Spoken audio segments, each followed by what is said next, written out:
Vďaka reklame na sociálnej sieti Facebook a našej novej internetovej stránke o prenosných kachľových peciach na drevo nás našiel nový klient. Už sme mali bohaté skúsenosti s tým, ako rýchlo a kvalitne postaviť prenosnú pec. Preto nás samých prekvapilo, ako rýchlo išla práca tentokrát. Stavali sme neďaleko rakúskych a slovenských hraníc v malej maďarskej dedinke na brehu veľkého, krásneho jazera. V tejto dedine sme mali možnosť stretnúť ľudí rôznych národností.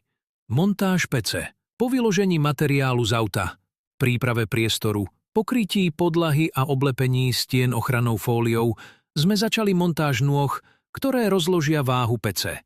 Následne sme osadili prvú časť polohotovej pece. Začali sme stavbou ohniska a prispôsobením výšky dvierok, aby to zákazníkovi čo najviac vyhovovalo.